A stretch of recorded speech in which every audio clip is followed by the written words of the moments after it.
Part 1. Chapter 1.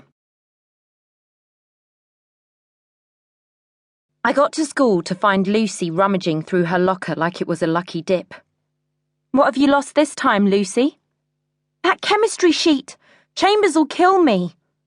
"You'll be all right," I said. "He's in a good mood today." "How do you know?" "I read his horoscope." "Did you read mine?" "Yep. You're going to lose your chemistry homework." The usual banter. I dumped my books, got what I needed for the morning's lessons, and went into our classroom, followed by Lucy. Chambers came in a few minutes later. "Good morning, 11.2. A few people grunted. "Any forms for the Spanish trip on my desk, please. My chemistry class, your sheet on electrolysis is due in today." He pushed his floppy fringe out of the way. "Right, registration." He raced through our names, just managing to get to the end, Wilkes, as the bell went for first period. There was the usual crush as 30 people tried to squeeze out of the door at once. Some people can't learn. I waited for Lucy. "Mr. Chambers, I'm sorry, I left my homework at home," she said. "Did the dog eat it?" "He hadn't when I left," said Lucy. Chambers grinned. "Tomorrow, without fail. Understood?" "Yes, Mr. Chambers." "Told you," I said as we fought our way along the corridor. Lucy jokes that I'm telepathic. I'm not, obviously. I pay attention, that's all. Chambers always had a kink near the bottom of his right trouser leg when he cycles to school because he wears a clip. That only happens on Mondays, Tuesdays, and Fridays. He must need a car on the other days, or maybe his wife needs his bike. He never cycles if it's wet or windy.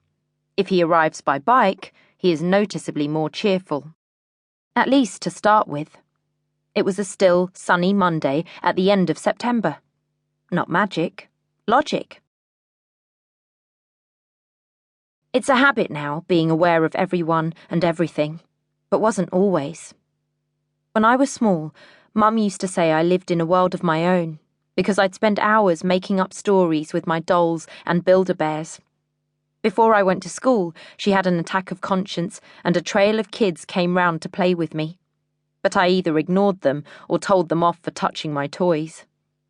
If that made Mum worry that I'd find it hard to mix, she needn't have. At school, it was too noisy to think, so I joined in like everyone else. But I didn't care who I played with. It was the games that were fun.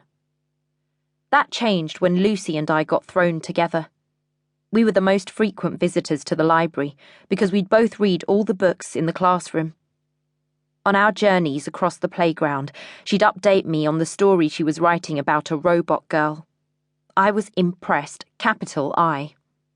When she asked me round after school, I asked Mum to plait my enormously long hair, the 8-year-old's version of making an effort. At home, I ate my tea in front of the telly, except on Sundays when Mum cooked a roast. But at Lucy's, it was all laid out with serving dishes and a water jug, and her mum sat at the table with us. I was carefully winding my spaghetti round my fork, listening to Lucy's 2 older brothers joshing, when she asked, "So, where does your father come from, Samia?" "Yemen," I said. "I'm never quite certain where that is," she said.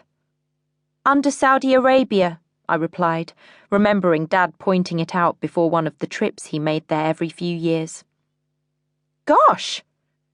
But my mum's from Wales," I said, as though it might help. "How on earth did they meet?" she asked, as though it was the marriage of an alien and a mushroom. I wanted to say, "Not telling you, you nosy cow." But I didn't. I told her that they met at Amir and Diana's wedding. Even though my face was the only coffee in a class full of vanilla milkshake, no one had ever made a big deal about it. But Lucy's mum was on a roll. Her interrogation covered dress, food, alcohol, and praying. I felt more foreign with every answer, despite the fact that we watched Pointless, ate egg and chips, and only prayed when the lottery